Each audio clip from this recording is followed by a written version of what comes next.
SG Consultancy Services. Study MBBS in Russia, Philippines, Uzbekistan. మోకాలు నొప్పులు అనేది ఇదొక పాండమిక్ అని చెప్పుకోవచ్చు.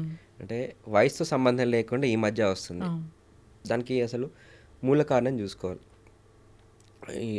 సపోజ్ ఒక నీ జాయింట్ పెయిన్ వచ్చింది అనుకోండి, జాయింట్లో ఏ స్ట్రక్చర్ వల్ల వచ్చే డ్యామేజ్ అయి ఉండొచ్చు, వాళ్ళ లైఫ్ స్టైల్ ఎలా ఉంది, అంటే స్పోర్ట్స్ యాక్టివిటీ ఉన్న వల్ల, సెడెంటరీ లైఫ్ స్టైల్ ఉన్న వల్ల, ఆర్ ఒక వయసు పైబడిన వాళ్ళకి పెయిన్ వచ్చిందా, సో ఇవన్నీ పరిగణలో తీసుకోవాలన్నమాట. సో సపోజ్ ఒక యంగ్ పర్సన్ ఉన్నాడు, బాగా ఫిట్గా ఉన్నారు, స్టేర్స్ బాగా ఎక్కుతున్నారు, ఆర్ స్పోర్ట్స్ యాక్టివిటీ బాగా చేస్తున్నారు అనుకోండి, వాళ్ళకి ఎగ్జామిన్ చేస్తే ఆర్ ఎక్స్రే తీసామనుకోండి, నీ జాయింట్ అంతా బాగానే ఉంటుంది, బట్ లోపల మోకాలు చిప్ప అంటాం, పట్టెల్ల, ఆ మోకాలు చిప్ప వెనకాల ఉన్న గుజ్జు కార్టిలేజ్ ఉంటుంది కదా, ఆ కార్టిలేజ్ అరిగినా కానీ వాళ్ళకి మోకాళ్ళ పెయిన్ వచ్చే ఆస్కారం ఉంటుంది.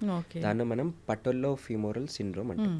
సో పటెల్లా అండ్ ఫీమర్ దగ్గర ఉన్న కార్టిలేజ్ అనేది అరిగితే కూడా వాళ్ళకి నీ పెయిన్ వచ్చినట్టు భావిస్తారు.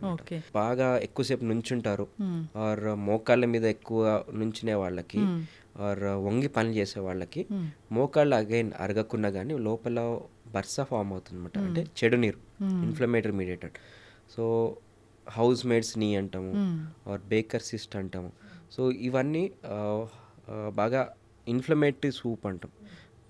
ఇదంతా ఇన్ఫ్లమేషన్స్ మోకాలు చుట్టూ ఏర్పడడం వల్ల ఎప్పుడైతే ఇన్ఫ్లమేషన్ అవుతుందో అప్పుడు నర్వ్స్ అనేది ఇరిటేట్ అవుతూ ఉంటాయి. సో అగైన్ మోకాలు నొప్పిని వచ్చినట్టు అనుకుంటారు అనమాట. So it could be any bursitis, అంటే ఇన్ఫ్లమేటరీ మీడియేటెడ్ పెయిన్ ఉండొచ్చు. ఇవి కాకుండా కొంతమంది స్ట్రెయినస్ యాక్టివిటీస్ ఉంటాయి, హై ఇంపాక్ట్ గేమ్స్ ఆడేవాళ్ళు, బ్యాడ్మింటన్ కానీ టెన్నిస్ ఇట్లాగా ఆడే వాళ్ళకి సెకండరీ ఆర్థరైటిస్ ఉండొచ్చు, like due to pain, wear and tear వల్ల. అంటే హై ఇంపాక్ట్ లాంగ్ జంప్ ఇట్లాంటి హై జంప్ చేయడం వల్ల ఇంపాక్ట్ ఎక్కువై బాగా వేర్ అండ్ టేర్ అవుతూ ఉంటుంది అనమాట. This is due to sports injury లాగా ఉండొచ్చు. ఇంకొక స్పెక్ట్రమ్ ఏంటంటే ఆటో ఇమ్యూన్ కండిషన్స్లో కూడా ఉంటాయి, లైక్ కీళ్ళవాతం, రుమటాయిడ్ ఆర్థరైటిస్, సోరియాటిక్ ఆర్థరైటిస్.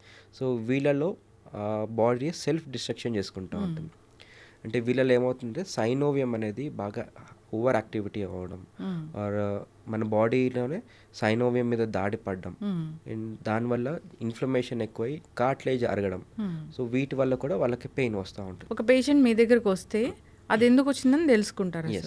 మోకాలలో గుజ్జు జరిగిపోయింది, చాలా వింటాం ఏంటంటే మోకాలలో గుజ్జు జరిగిపోయింది అన్నారు డాక్టర్ గారు, ఫ్లూయిడ్ని దానికి ఇంజెక్ట్ చేయడం జరిగింది, ఇప్పుడు బాగానే ఉంది, మళ్ళీ ఒక 6 నెలల తర్వాత మళ్ళీ పెయిన్ వచ్చిందని చెప్తూ ఉంటారు. ఎందుకు డాక్టర్ గారు?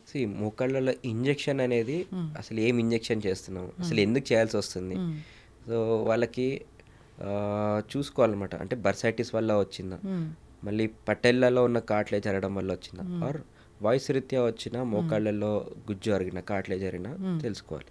సో ఇది తెలుసుకోవాలంటే ఫస్ట్ ఇందులో భాగంగా మనకి జాయింట్లో ఏం స్ట్రక్చర్స్ ఉన్నాయి, ఈ బ్లూ కలర్లో కనిపిస్తుంది కార్టిలేజ్, హెల్దీ కార్టిలేజ్. ఈ అయితే రెడ్ పార్ట్ ఉందంటో ఇది ఒక డీజనరేటెడ్ వేర్ అండ్ టేర్ అయ్యడం వల్ల వచ్చిన లోపల డిఫెక్ట్, కార్టిలేజ్లోని డిఫెక్ట్. అండ్ మధ్యలో ఉన్నది మెనిస్కస్. మెనిస్కస్ అనేది ఒక షాక్ అబ్జార్బర్ లాగా పనిచేస్తుంది. అండ్ సైడ్లో ఉన్నవంటే collateral ligaments and cruciate ligaments అని మధ్యలో ఉంటాయి. సో ఈ లిగమెంట్స్ ఏమైనా టేర్ అయినా కానీ వాళ్ళకి వాకింగ్లో ఇన్స్టెబిలిటీ అని పెయిన్ ఉండొచ్చు. మెనిస్కస్ అనేది కొన్ని డ్యామేజ్ అంటే పెయిన్ కొంతమందికి ఉంటుంది, కొంతమందికి లాకింగ్ అనమాట. సో మూమెంట్ రాకుండా స్టిఫ్గా అవుతుంది. సో ఇవన్నీ మనం ఐడెంటిఫై చేయకుండా డైరెక్ట్ ఇంజెక్షన్ చేస్తే వాళ్ళకి సాటిస్ఫాక్టరీ రిజల్ట్ రాకపోవచ్చు. సో వాళ్ళకి మనం ఏం చేస్తామంటే వాళ్ళకి సిమ్టమ్స్ అండ్ ఎగ్జామినేషన్ బట్టి ట్రీట్మెంట్ చేస్తే కరెక్ట్గా తెలుస్తుంది. సో అగైన్ ఎటువంటి ఇంజెక్షన్ చేశారు, ఒకప్పుడు అంటే steroid injections left and right ఇచ్చేవాళ్ళు, అది కూడా 6 months పనిచేస్తాయి, తర్వాత మళ్ళీ ఆ పెయిన్ అనేది ఇంకా రెట్టింపు అవుతుంది. ఎందుకు అంటే ఈ స్టీరాయిడ్ ఇంజెక్షన్ వల్ల కార్టిలేజ్ అనేది ఇంకా డ్యామేజ్ అవుతుంది. ఇనిషియల్లీ పెయిన్ తగ్గుతుంది కానీ లాంగ్ రన్లో ఒక 2-3 months అయ్యాక జాయింట్ ఇంకా డిస్ట్రక్ట్ అయిపోతుంది. సో ఇట్లా కాకుండా కాండ్రో ప్రొటెక్టివ్ మెకానిజమ్స్ ఉంటాయి, ట్రీట్మెంట్స్ కూడా ఉంటాయి. సో ఇందులో వేరియస్ టైప్ ఆఫ్ ఇంజెక్షన్స్ ఉంటాయి. So first of all pain చాలా ఉంది అంటే మనకి ఎంఆర్ఐ ఆర్ ఎక్స్రే స్కాన్లో ఒకవేళ మోకాళ్ళ అరుగుదల ఉంది, గ్రేడ్ 4 వరకు ఉంది అంటే గ్రేడ్ 4లో ఉన్న వాళ్ళే మనకి పెయిన్ తోటి వస్తారు. గ్రేడ్ 2-3లో ఉన్న వాళ్ళు వాళ్ళకి ఎక్సర్సైజ్ చేసుకునో లేకపోతే చిట్కాలు ఇంట్లో ఏదో ఒకటి పట్టించో వాళ్ళు టైంని అలా గడిపేస్తూ ఉంటారు. గ్రేడ్ 4 వచ్చినప్పుడే వాళ్ళకి పెయిన్ అనేది బాగా బయటపడుతూ ఉంటుంది. సో అగైన్ ఈ గ్రేడ్ 4 అనేది ఒక పారామీటర్ లాగా ఎగ్జాక్ట్గా తీసుకోలేం.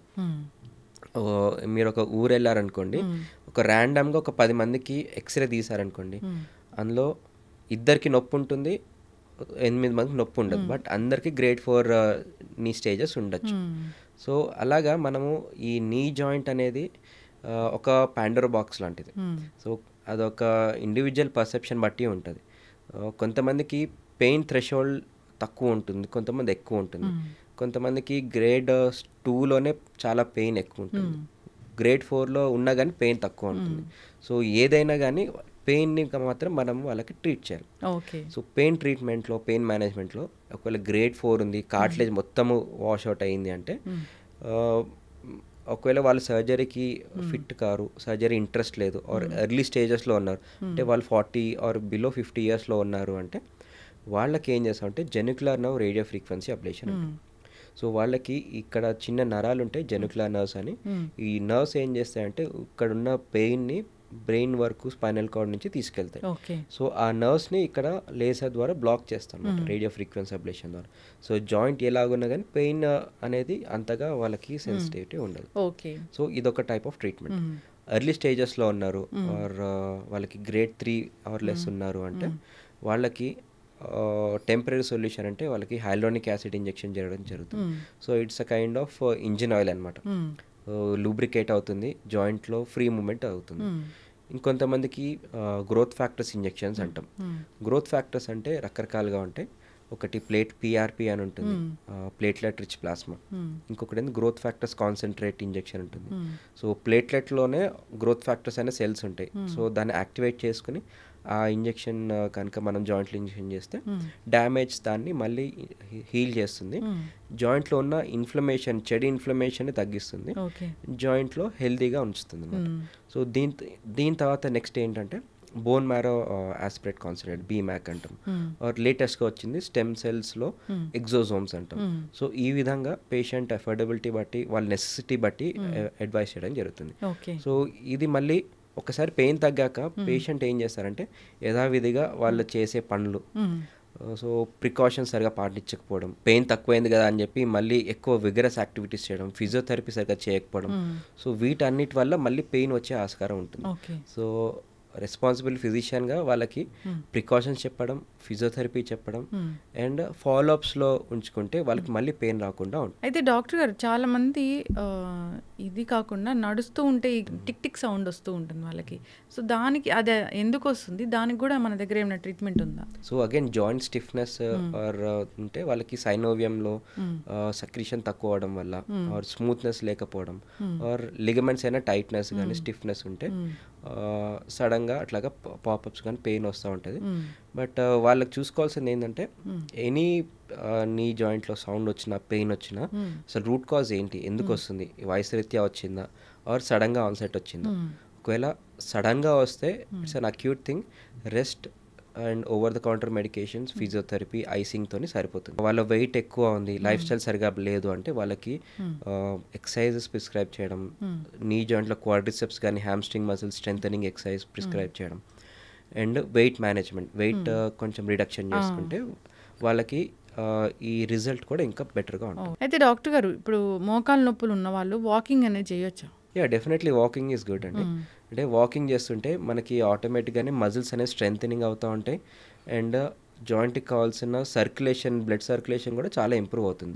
బట్ వాకింగ్ అనేది అవర్స్ టుగెదర్ కాకుండా restricted two minutes, like 1 అవర్కి 10-15 minutes walking చేయడం, మళ్ళీ ఒక 2 అవర్స్ గ్యాప్ తీసుకుని మళ్ళీ 10-15 మినిట్స్ వాకింగ్ చేస్తుంటే వాళ్ళకి ఓవరాల్గా పర్ డే ఒక 1 అవర్ వాకింగ్ అవుతుంది, ఎక్సర్సైజ్ అవుతుంది, బ్లడ్ సర్క్యులేషన్ ఇంప్రూవ్ అవుతుంది, వీటితో పాటు స్ట్రెంథనింగ్ కూడా బాగా అవుతుంది. ఓకే, కానీ ఫీమేల్లోనే ఎక్కువగా చూస్తామా మోకాలు నొప్పులు అనేవి? సో ఫీమేల్స్లోనే ఎక్కువ, ఎందుకంటే వాళ్ళు చేసే పనులు కూడా అలాగే ఉంటాయి. సో మల్టీ టాస్కింగ్ ఉంటారు ఆడవాళ్ళందరూ, అంటే ఇంట్లో పని బయట పని రెండు చేస్తూనే ఉంటారు. సో వాళ్ళకి అందుకే అడిషనల్ స్ట్రెస్ ఎక్కువ ఉంటుంది.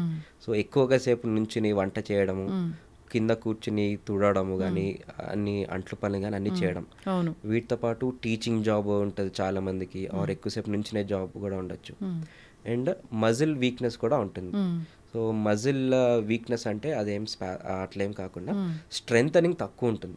మేల్స్లో కంపారిటివ్ ఫీమేల్స్లో చూసుకుంటే మజిల్ స్ట్రెంథనింగ్ తక్కువ ఉంటుంది. And calcium and vitamin D nutrition intake కూడా తక్కువ ఉంటుంది. సో వీటి వల్ల కూడా ఫీమేల్స్కి ఎక్కువ ప్రోన్ అవుతూ ఉంటారు. అసలు మోకాలు నొప్పులు రాకూడదు అంటే జాగ్రత్తలు ఏం చెప్తారు? సో ఫస్ట్ ఆఫ్ ఆల్ ఒక 30 years వచ్చినాయనుకోండి, వాళ్ళు 50 yearsకి ఎలా ఉండాలో ఒక మైండ్ సెట్ వాళ్ళకి రావాలి.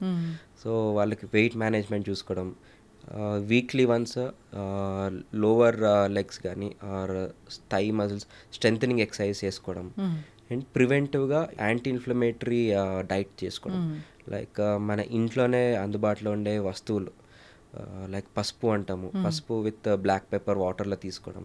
సో వీటి వల్ల కూడా జాయింట్లో ఇన్ఫ్లమేషన్ తగ్గుతుంది, అరుగుదల తగ్గుతుంది. మనం నెగ్లెక్ట్ చేస్తున్నాం కానీ వెస్టర్న్ కంట్రీస్లో ఆల్రెడీ వాళ్ళ సైన్స్ ఎవిడెన్స్ ప్రకారం పసుపు ఈజ్ ఆల్మోస్ట్ ఈక్వల్ టు ఐబుప్రూఫిన్ అన్న ఒక ఎవిడెన్స్ కూడా వాళ్ళు ఎస్టాబ్లిష్ చేశారు. ఐబుప్రూఫిన్ అంటే it's a powerful pain killer. So పసుపు అనేది అంత పవర్ఫుల్గా పనిచేస్తుంది. సో జాయింట్లో ఉన్న వాపులను తగ్గిస్తుంది అండ్ బాగా చురుగ్గా మనం బాడీని యాక్టివేట్ చేస్తుంది. అండ్ వీటితో పాటు calcium and vitamin D supplementation and omega 3 fatty acids కూడా బాగా ఇంపార్టెంట్. సో ఎప్పుడైతే ఒమేగా 3 తక్కువై బాడీలో ఉందనుకోండి, జాయింట్లో ఇన్ఫ్లమేషన్స్ ఫామ్ అయితే, నర్వ్ డ్యామేజెస్ ఉంటాయి, జాయింట్లో కార్టిలేజ్ డ్యామేజ్ అనేది ఎక్కువ అవుతూ ఉంటాయి. సో డైటరీ విధంగా చూసుకోవాలి, లైఫ్ స్టైల్లో మన ఎక్సర్సైజెస్ కూడా చాలా ఇంపార్టెంట్ టైం ఇవ్వాలి. At least 30 minutes a day 5 days in a week అదైతే కంపల్సరీగా చేసుకోవాలి. And weight management is also important. At least 5 kgs తగ్గారనుకోండి, మీకు ఆల్మోస్ట్ 30-40% పెయిన్ తగ్గిపోతుంది. సో ఇవన్నీ ఒక 30-40 years నుంచే ఒక ఫ్యూచరిస్టిక్గా ఆలోచించుకుని మనం లైఫ్ స్టైల్ని మాడిఫై చేసుకుంటే ఎటువంటి నొప్పులు రావు. ఖచ్చితంగా డాక్టర్ గారు. సో మోకాలు నొప్పుల సమస్య అనేది చాలా పెద్ద సమస్య, ఇబ్బంది పడుతూ ఉన్నారు. సర్జరీ అయినా కానీ మళ్ళీ మోకాలు నొప్పులు వస్తున్నాయని చెప్తున్నారు. ఒకసారి ఇబ్బంది పడుతున్న వాళ్ళు మిమ్మల్ని కాంటాక్ట్ చేయాలని కోరుకుందాం డాక్టర్ గారు. చక్కటి ఇన్ఫర్మేషన్ అండి, ధన్యవాదాలు. Thank you.